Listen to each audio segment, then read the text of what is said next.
I call upon President Ruto to resign.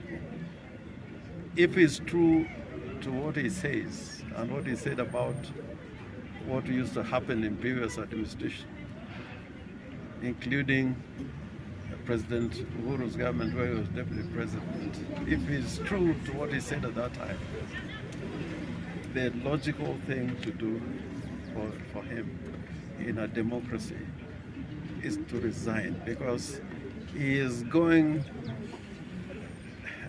to lead people to stand up for their rights. And for President Ruto, anybody who stands up for his right is a criminal. And we kindly wish to know the reason that you are. First of all, I have attended post-mortems, and I'm used to seeing dead people. In my legal practice, I've seen quite a number of dead bodies.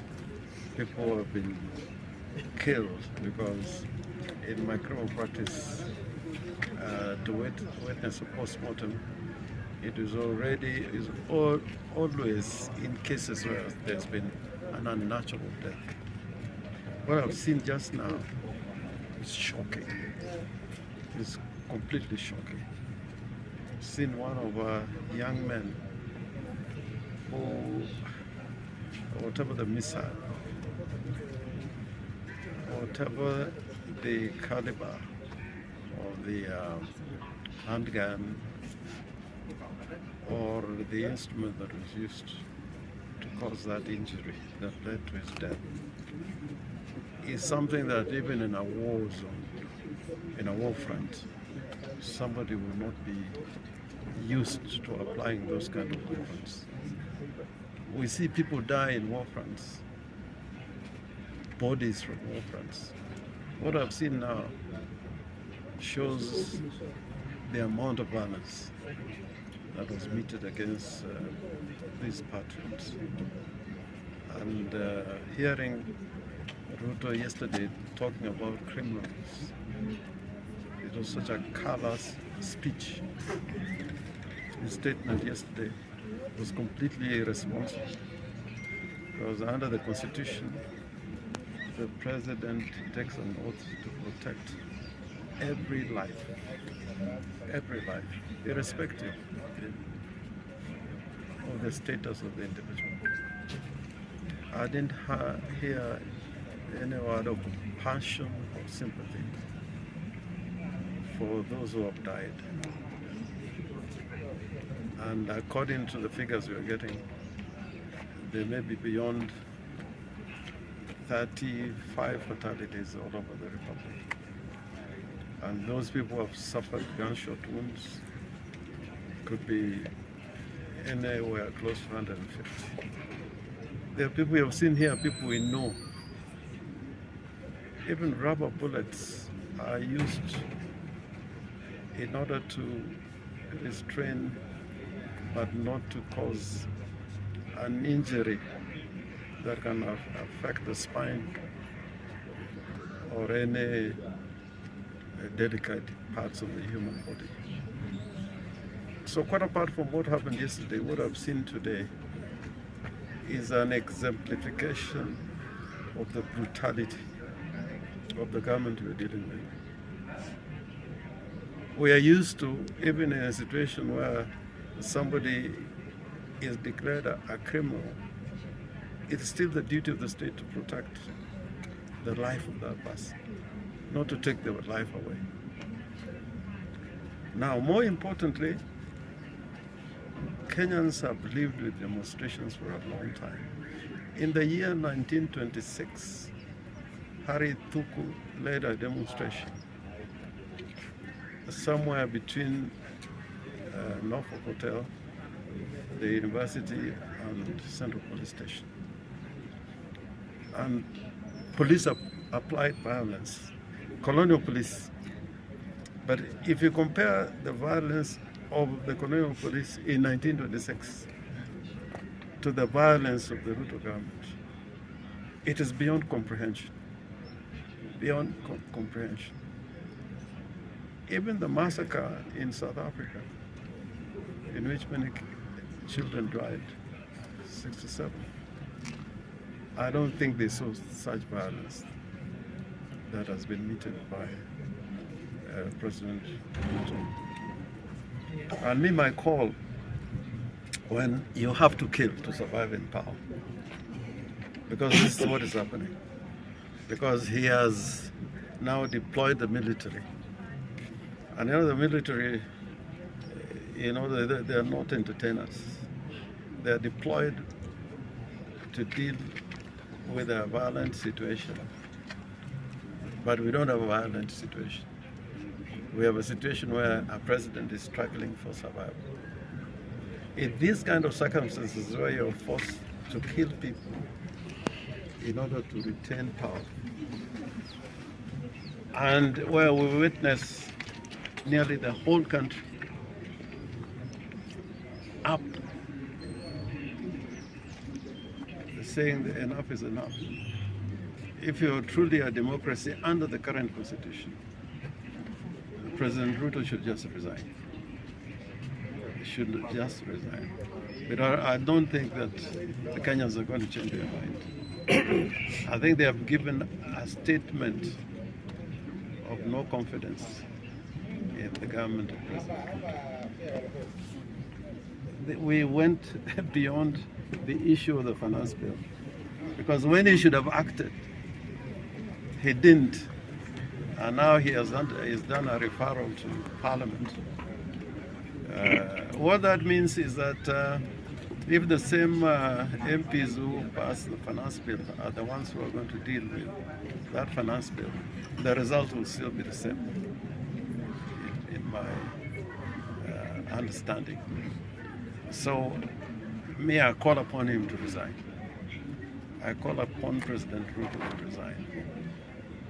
If it's true to what he says and what he said about what used to happen in previous administration, including President Uhuru's government where he was deputy president, if it's true to what he said at that time, the logical thing to do for him in a democracy is to resign, because he is going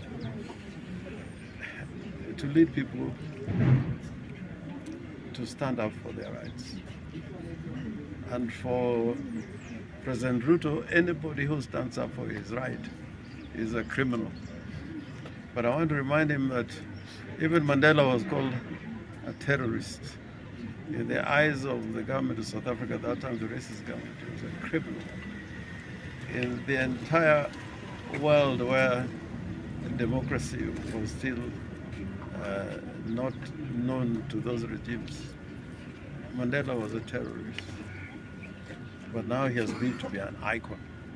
So he should be very careful about characterizing people as criminals. Lastly, you remember the last time when Right Honorable Raila Odinga took an oath at Uhuru Park? The government of the day at that time said that was treason. But we told them that that was not an act of treason. If a president undermines the authority of a constitution and violates the constitution, which leads to the death of this number of people, then I don't know whom you're accusing of treason. Who has committed a treasonous offense, if it's not President Ruto, by killing people, because this is a consequence of his action, and by misusing or abusing his powers and those of the National Assembly. If there is something which is treasonous, then it's a conduct of the current government, and he should not be calling people criminals. And last year, when we had similar mandamanos, a lot of people died. Now a number of people are dying, but it will not stop the Kenyan people from standing up for their rights. I'm accompanied here by my friend Kamau, say a word. Maybe friend before goes. we Yeah, use yeah. the microphone, Yeah. what is your message to the young generation that has come up to fight for their rights? Me, I'm very proud of them. You know, before it was very difficult to get people to come out.